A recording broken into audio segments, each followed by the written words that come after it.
Hi friends. मेरी OPD में आमतौर पे न्यू मदर्स अपने बच्चों को लेकर आती हैं और कहती हैं कि हमारी डिलीवरी को अभी 3 महीने हुए हैं, लेकिन मुझे इतना ज़्यादा हेयर फॉल हो रहा है कि मुझे लगता है मैं गंजी हो जाऊंगी।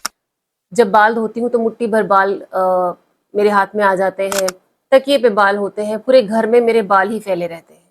क्या ये नॉर्मल है? तो आइए आज हम जानेंगे डिलीवरी के बाद के हेयर फॉल के बारे में। जैसे कि हमने पहले भी कुछ वीडियोस में डिस्कस किया है, हमारे बाल एक नेचुरल साइकिल से गुजरते हैं। एक ग्रोइंग फेज होता है, सिर के बाल आमतौर से 4 से 7 साल तक उस ग्रोइंग फेज में रहते हैं। फिर एक रेस्टिंग फेज होता है जो तकरीबन 3 महीने का होता है, और फिर एक फेज होता है जिसमें बाल गिर जाते हैं। फिर उसी फॉलिकल से नया बाल ग्रो करता है।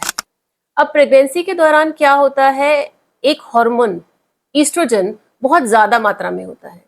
उस हार्मोन की वजह से जो सिर के बाल होते हैं वो ग्रोइंग फेज में ही चलते रहते हैं, वो रेस्टिंग फेज में कन्वर्ट नहीं होते और वो झड़ते नहीं। तो ये आप लोगों ने भी महसूस किया होगा कि प्रेगनेंसी के दौरान हमारे बालों की डेंसिटी बहुत अच्छी हो जाती है, इवन उनका टेक्सचर बहुत अच्छा हो जाता है। ये होता है हमारे हार्मोन ईस्ट्रोजन की वजह से। फिर डिलीवरी के बाद क्या होता है, डिलीवरी के बाद उस हार्मोन का लेवल कम हो जाता है। सो वो सारे बाल जो झड़ने थे लेकिन झड़ नहीं पाए ईस्ट्रोजन की वजह से, वो एक साथ रेस्टिंग फेज में चले जाते हैं और फिर 3 महीने के बाद वो एक साथ झड़ जाते हैं। सो 3 से 4 महीने के बाद, डिलीवरी के 3 महीने के बाद ऐसा लगता है कि अचानक बहुत सारे बाल झड़ रहे हैं, और इतने सारे बाल झड़ रहे हैं कि सारे बाल निकल जाएंगे और जो पेशेंट को ऐसा महसूस होता है कि वो गंजे हो जाएंगे। तो ये एक नॉर्मल प्रोसेस है, लेकिन बाल की जड़ अभी भी वहीं पर है और बाल की जड़ से नया बाल उगेगा।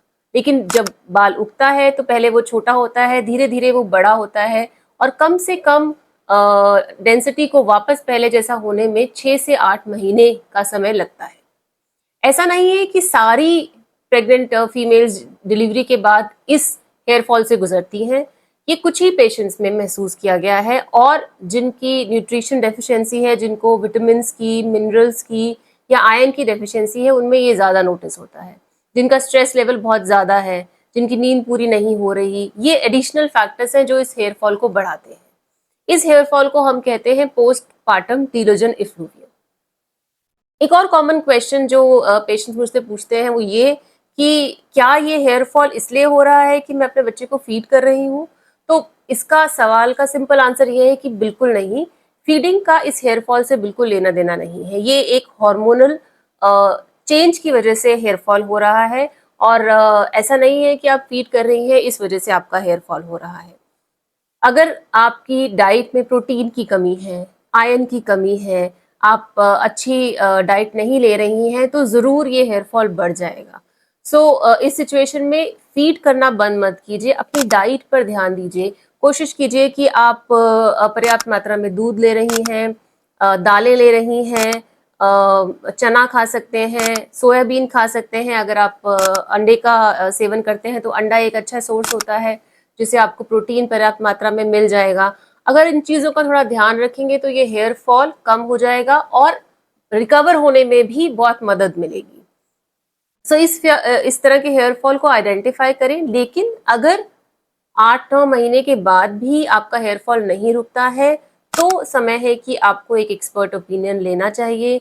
उस समय आपके कुछ ब्लड टेस्ट कराए जाएंगे, देखा जाएगा कि क्या कोई हार्मोनल इम्बैलेंस, कोई थायराइड प्रॉब्लम, कोई सिवियर न्यूट्रिशन डेफिशिएंसी आयरन की, विटामिन डी की, विटामिन B12 की तो नहीं है, जिसकी वजह से आपके हेयर रीग्रो नहीं कर पा रहे हैं। सो इस सिचुएशन को नज़रअंदाज मत कीजिए, लेकिन बिल्कुल घबराइए मत।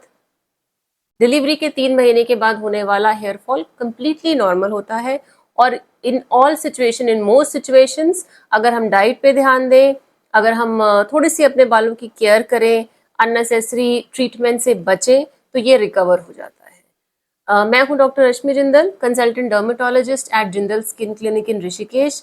If you have any question about this type of hair fall या किसी भी तरह के हेयर फॉल के बारे में, तो आप हमें कमेंट्स में लिख सकते हैं। हम पूरी कोशिश करेंगे कि आपके सवालों के जवाब दे सकें। Thank you.